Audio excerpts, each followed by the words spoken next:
గాలికి కులం లేదు, నేలతల్లికి మతం లేదు. అందరినీ ఒడిలో సమానంగా సేద తీర్చే మన ప్రకృతే ఈ జగత్తుకు ప్రత్యక్ష దైవం. సూర్యుని కాంతి పేద ధనిక తేడా చూడదు. వర్షపు చినుకు అందరిపై సమానంగానే కురుస్తుంది. వివక్ష లేని సమభావమే ప్రకృతి యొక్క అసలైన రూపం.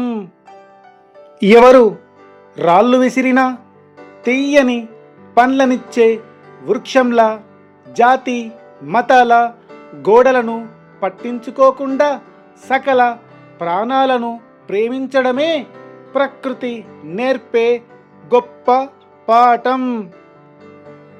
మనుషులు వేసే హద్దులను ప్రకృతి ఎన్నడూ ఒప్పుకోదు. దాహం తీర్చే నది ఏ ఒక్కరి సొంతం కాదు. అందరినీ ఆదరించే ఈ సృష్టే నిజమైన సమత కేంద్రం. రక్తవర్ణాన్ని, ప్రాణవాయువును అందరికీ ఒకేలా ఇచ్చిన నేలతల్లి భేదభావాలు చూపే స్వార్థపూరిత మనుషుల కంటే ఎల్లప్పుడూ ఎంతో ఉత్తమమైనది మరియు పవిత్రమైనది.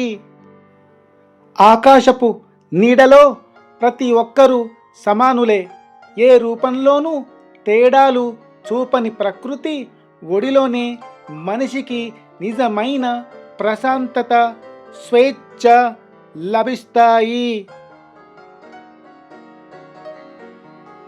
మనుషుల పూజలు కొందరికే పరిమితం కావచ్చు, కానీ ప్రకృతి ఇచ్చే ఆశీస్సులు సమస్త జీవరాశికి చెందుతాయి.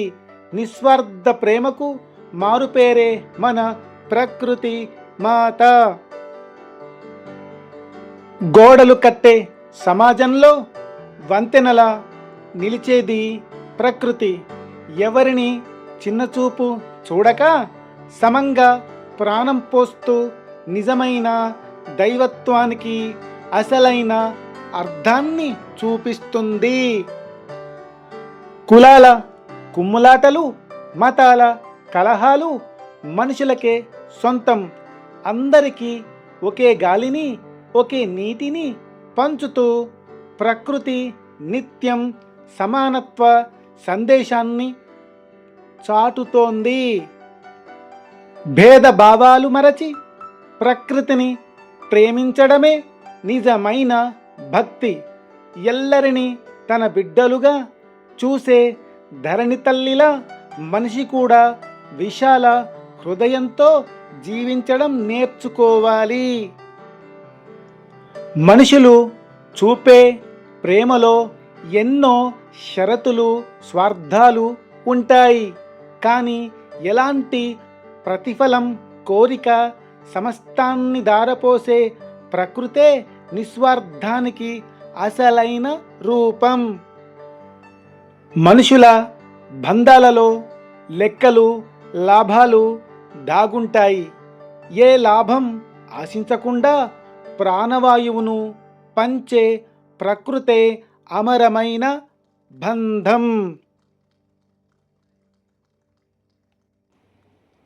ఎండలో నడిచొచ్చిన బాటసారికి చెట్టు నీడనిచ్చినట్లే ఎవరిని కారణం అడగకుండా ఆదరించడమే ప్రకృతి నేర్పే నిజమైన ధర్మం. జాతి కులాల సరిహద్దులు దాటి కురిసే వర్షపు జల్లులా హృదయాలను ఏకం చేసే స్వచ్ఛమైన ప్రేమ ప్రకృతికే సాధ్యం. తనను గాయపరిచిన నవ్వుతూ పూల సువాసనను వెదజల్లే ప్రకృతి మనిషి తన అహంకారాన్ని వీడేందుకు ఒక గొప్ప పాఠం. మరిన్ని వీడియోల కోసం చూస్తూనే ఉండండి నేచర్ టాక్స్ అఫీషియల్. లైక్ చేయండి, షేర్ చేయండి, సబ్స్క్రైబ్ చేయండి. ప్రకృతిని ప్రేమిద్దాం, ప్రశాంతంగా జీవిద్దాం. జై హింద్.